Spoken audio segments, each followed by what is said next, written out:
They're angry, and so is my next guest, the former Minnesota Governor Jesse Ventura, author of a new book, They Killed Our President, 63 Reasons to Believe there was a Conspiracy to Assassinate JFK. So in the chair is Jesse Ventura. Welcome to you, Jesse. Thanks, Piers. Always a pleasure. So, has the government of the world's great superpower really shut down, or is this just some vast conspiracy? Well, you know, they're shut down, and I guess my question would be, since the government shut down, that should mean we shouldn't have to pay any taxes, right? Yet, it's not going to work that way, is it? Even though they're not working, we're still going to be paying. I think it's time for a revolt in this country. I've been advocating a revolution for years now. Revolutions don't have to be violent, but we need one, and I would tell everybody here, vote them all out of office, and, wait, don't vote in a new Democrat or Republican. Vote for anyone but Democrats and Republicans. Well, it's quite interesting, actually, because let's take a little look around this room here, because I did a little sample. You weren't all hand-picked for any political persuasion, but how many people here are Republicans? So just a few hands. How many are Democrats?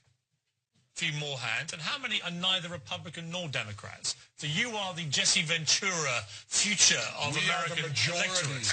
We are the majority. But how much of that do you think, this is just a random section of people that pitched up to watch the show, but how much of this is down to just general dissatisfaction with the American political system?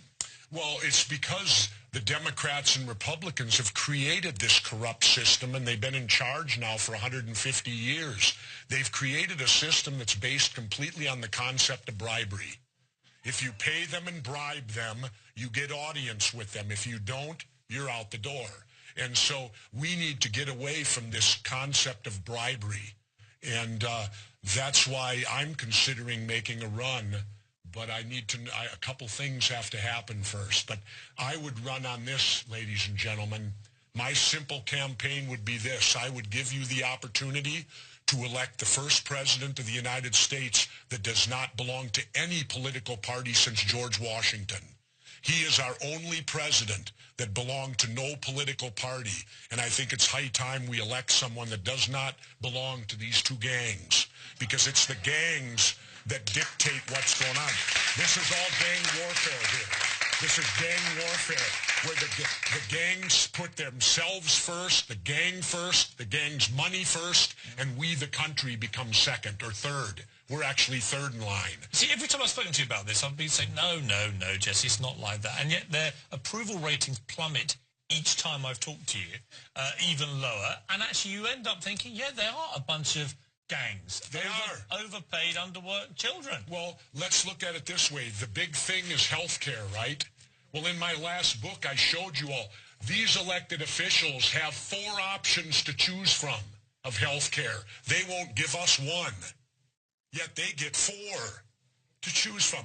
Now, what do you think since the government shut down, are they getting paid? Of course they are. What do you think of Obamacare?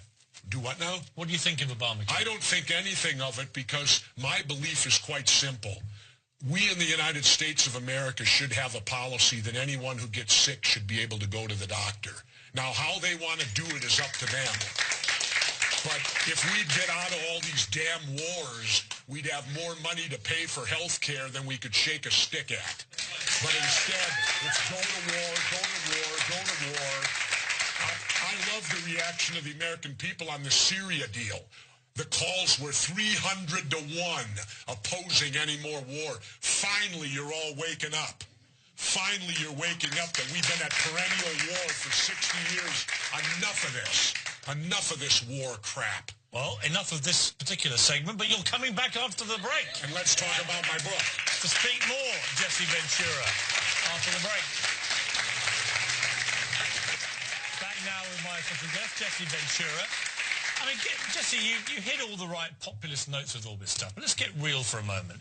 Is it feasible in our lifetime that you could have a candidate running for president who was successful, who was not a member of the Republican or Democratic Party? I did it. I won the governorship of Minnesota and was not a member of the Democratic. Could you do it on a presidential level? Sure, if I'm allowed in the debates. But you notice those two parties control the debates. They won't let anyone else in them. If I can debate them, Piers, I can beat them. It's that simple. Somebody tweeted me earlier saying nobody